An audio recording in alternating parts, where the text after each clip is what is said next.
Warning: the following presentation may be disturbing or triggering to some viewers. All information on this channel is provided by the local news and is public to all viewers for your own research.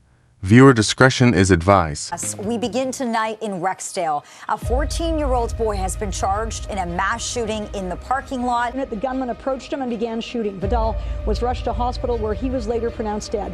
One person's been killed, 4 others have been injured in a shooting. In the area of Kipling and Mount Olive, emergency crews arrived on scene just after 7:30 last night, but were unable to revive the Toronto man.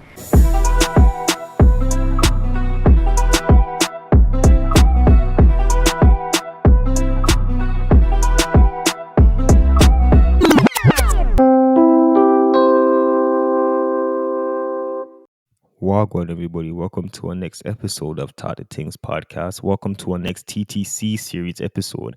I haven't done one of these episodes since before my break, and now that we're back on full regular schedule, I have a whole bunch of episodes lined up that we're going to be doing. But you see, this episode I actually tried to record like 6 times. First time, the audio mash up. The second time, bare technical difficulty. All the way up to like 6 times I was trying, and I could not get the video out. So we're going to try again today, and hopefully everything works. If you guys are hearing it, then everything worked. But today, we're going to be talking about Mount Olive. Now, Mount Olive is in Rexdale. Rexdale is like the overall area, right? Because Rexdale has enough parts there's enough parts of Rexdale. You know, there's Jamestown, there's Mount Olive, there's a John Garland side, there's a Martin Grove side. There's very different sides of Rexdale, but Rexdale is like the overall area. But today, we're specifying just on Mount Olive. There's bare stories coming out of here. And you know, we're obviously not going to be able to talk about all of the cases that are happening in Mount Olive. So if you think that there's anything I left out, let me know and we can do a part 2 if we have to. But I know a little bit about Mount Olive because I had some family that used to live over here. And the thing is that we knew that it was a bad area, right? But we never knew how bad it was. Like, I remember we would see gunshot in windows and stuff, but we never really knew how bad of an area it was until I got bigger and understand some things. But boy, let's just get straight into the cases because I have about 6 that we're going to talk about. So let's just go on to number 1. And we're going to be talking about a person that went by the name of Covante Dimsdale. He was 18 at the time of this whole situation that happened on April 30th, 2022, and I'm going to just read you guys what it says. It says, on Saturday, April 30th, 2022 at 5:46 p.m., police responded to a call for a shooting in the Mount Olive Drive and Kipling area. It's reported that gunshot was heard in the area. Officers located a man outside a housing complex who had been shot. He was transported to hospital by medics with life-threatening injury. The man was pronounced deceased at the hospital. A second shooting victim, an 18-year-old man, was located by a nearby community center. Now, that's really all I have on this case. There wasn't much else I could find on the internet. But once again, if you guys want to do your own personal research and look up information on the cases, you guys can just search up the name, and everything that I'm reading and that I'm showing you guys will be on the internet for you if you want to do your own research. But moving on to case number 2, we're going to be talking about a person that went by the name of Dwayne Anthony Vidal. Now, I hope I'm pronouncing that right, but he was 31 years old at the time of this whole situation that happened on March 10, 2018. And this is what it says. On Saturday, March 10, 2018, around 5:44 p.m., police responded to a shooting in the area of 19 Mount Olive Drive. The victim was discovered near a residence suffering from gunshot wound. The victim was transported to hospital where he died shortly after arrival. Now, I also have a news article that I want to play for you guys, give you guys a little bit more information on the case. You guys are going to listen to that, and I'm going to be right back with the next case. You've also been following the murder of a man in Rexdale, and police gave us an update this morning on that case. What have we learned? Well, police say that Dwayne Anthony Vidal, the 31-year-old man who was shot to death on Mount Olive Drive at his townhouse complex as he was coming home on Saturday around 5:45 p.m., was in fact an innocent victim. Now, investigators say the suspect, seen in surveillance images released this morning, was casing the townhouse complex before Vidal arrived home and parked his car that afternoon. As Vidal was walking through the courtyard headed towards his unit, the gunman approached him and began shooting. Vidal was rushed to hospital where he was later pronounced dead. The cause of death, gunshot wounds to the back. Now, police say the suspect fled in a white vehicle. Someone else was driving that car. The gunman jumped into the passenger seat. Perhaps the most terrifying aspect of this case is that detectives tell me that Vidal may not have been the intended target. They do not know why he was killed. All right, you guys just seen that. Now, moving on to case number 3, we're going to be talking about a person that went by the name of, I hope I'm pronouncing this right also, Bishen Golob. This happened on Sunday, August 16, 2009. So this was a while ago. And it happened on Mount Olive around 1:45 p.m. There was a drive-by and Bishen got shot and died en route to Sunnybrook Hospital. Now, this is one thing that the news kept highlighting. I realized they were saying, oh, it was a daylight shooting. This happened right in the middle of the day. Everybody's seen this was in the day. But there was 2 people that wind up getting charged for this, a 19-year-old and a 24-year-old. They were charged only 2 days later after he died. Now, the court says that it was a mistake. Some of the court documents that I managed to read saying that the 2 guys that got charged were basically saying it was a mistake and they never even knew who Bishen was. But there was a lot of news that came out recently about this case. There was an episode, those true crime network things. They made an episode about it, and the man them that's in jail are, pleading for their case, saying that they shouldn't be in there, all type of things. So if you guys want to go look up that whole situation, I'm gonna put the name down so you guys can search up his name and see more about the case, and then go listen to the new episode. There are things, on top of things, we don't put out interrogation and certain thing. We just don't do certain stuff. We don't talk about certain stuff, and that's just how I run it. So, if you want to hear all those things, go ahead, go look. It's all there for you guys. But moving on to case number 4 now, we're going to be talking about 2 people that wind up dying on the same day at the same time. Well, not necessarily at the same time, but you're going to hear the story. We're going to be talking about a person that went by the name of Delroy Parks and Seymour Gibbs. Once again, I hope I'm pronouncing the names right. So a quick explanation of the story. In Toronto, a lot, I see this. Really only in Toronto, though. You see man them go to like a school or like a school or a field or like a track where they have the field at the back of a high school or a community center, and the man them will play soccer, like big grown people. They have little soccer leagues.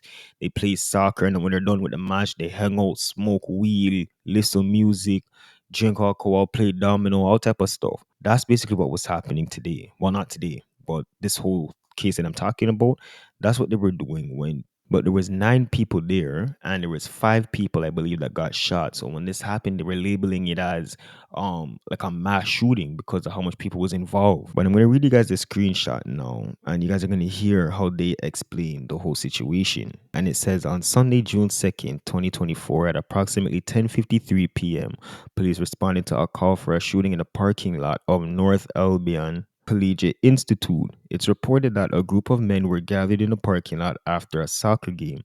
A dark pickup truck arrived in the parking lot. 2 suspects got out and shot the group of men before fleeing the area in the truck. Officers arrived on scene and found 5 victims suffering from gunshot wounds. All victims were transported to the hospital. One victim, a 61-year-old man, succumbed to his injuries in the hospital. The 4 remaining victims have life-threatening injuries and non-life-threatening injury. So you can see in that article, they said only 1 died, but a few days later is 1. I believe that his name was Seymour Gibbs. Yeah, the 46-year-old, he ended up dying a few days later in hospital with injuries, that was caused by the shooting. So now I'm going to play you guys a news article with them explaining this shooting, and then I'll be back with the next case. Actually, before we move on to the next case, so you guys see how it was a 14-year-old that wound up getting charged for this. Now, this is about the 4th or 5th time that a 14-year-old has caused some type of major mass death on my channel. Just a while ago, we were talking about, I think, the 14-year-old man in Pickering, or the 14-year-old boy who wound up stabbing the 80-something-year-old lady. Then now we just did a video with the 14-year-old boy who killed the 71-year-old lady, stabbed her up. Now we're talking about this case, and even though this happened before, the 2 cases I just listed, the fact that a 14-year-old killed a 61-year-old and a 46-year-old man, so you live 61 years to have a 14-year-old come kill you. It must be a wicked thing, bro. I'm telling you, it don't make no sense. But these youths are like, you have to wonder.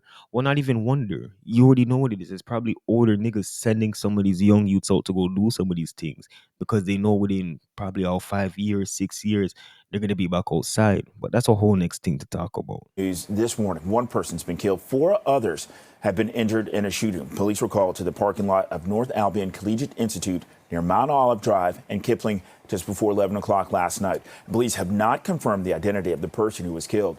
We do know that paramedics took a 50-year-old man who was taken to hospital in critical condition.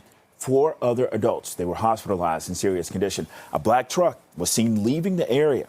Mount Olive Drive is closed between Kipling and Silverstone Drive for the police investigation. Stay with CP24 for the latest. And right now we are expecting a Good evening. I'm Bakari Savage. And I'm Lena Latifat. Thanks so much for joining us. We begin tonight in Rexdale. A 14-year-old boy has been charged in a mass shooting in the parking lot outside of a high school that left 2 men dead and several more injured. And CP24's Beatrice Vaisman joins us live with more on the shocking developments in this case. Beatrice, you were there at 52 Division when the announcement was made this afternoon. 23 Division, Bakari, but yes, we were here, and this is a situation that is just horrifying to so many people. A senseless act of violence. That's how the homicide detective in charge of this case is framing just this horrific situation that unfolded in the parking lot of North Albion Collegiate back on June 2nd. The 2 people at the heart of this case are the 2 people who tragically lost their lives, both of them fathers with families, with friends who missed them very much. 61-year-old Delroy George Parks died that night after gunfire rang out just around 11 o'clock on June 2nd. A few days later, 46-year-old Seymour Gibbs died in hospital from medical complications related to this shooting, Bakari and Lena. This is a situation that shook the community. CP24 reporting the very next day that a police source told us at the time that they were investigating this as a random shooting, that these men who were in a group, there was 9 of them in total, socializing, playing dominoes, listening to music after a soccer game earlier in the afternoon. They were targeted for no other reason but the fact that they were there. And so certainly this is a situation that caused a lot of great concern to members of that community. And police investigators were also eager to find the people. So you guys just heard that. Now, moving on to case number 5, we're going to be talking about a person by the name of Joseph. Once again, I hope I'm pronouncing this right, but Joseph Feet. Now, what's crazy is that this whole situation happened on my 18th birthday, but let's just read it. He was 24 years old at the time of this whole situation that happened on September 27, 2020. And it says, on Sunday, September 27, 2020, at approximately 7:33 p.m., police responded to a shooting at 23 Mount Olive Drive. The victim was discovered in a hallway suffering from gunshot wounds. Despite life-saving efforts by emergency personnel, the victim was pronounced dead at the scene. Another person was also discovered at the same location suffering from gunshot wound. This person was transported to the hospital with serious injuries. I'm going to play you guys a news article talking about this whole case, and then I'll be back with my final thoughts. We now know the identity of Toronto's latest homicide victim. 24-year-old Josephat Tyron Martelli died after a shooting in North Etobicoke in the area of Kipling and Mount Olive. Emergency crews arrived on scene just after 7:30 last night, but were unable to revive the Toronto man. Another 21-year-old man was rushed to a trauma center with serious injuries. No suspect information has been released. All right, so you guys just heard that. Now, I want you guys to let me know what you think about each one of these cases. If I left out anything, if you want me to remove anything, sometimes, not necessarily that the family or the people would have an issue, but they're not roughing me up or nothing like that. But, they will say, can you please take down this picture because, we wouldn't, I love your show, but we just don't want, you know what I mean, him on there. And if there's anything like that, you guys feel free to let me know and I'll remove it. So you guys don't know, and we will talk next time on Talk the Things podcast. Let me know what you think about this episode.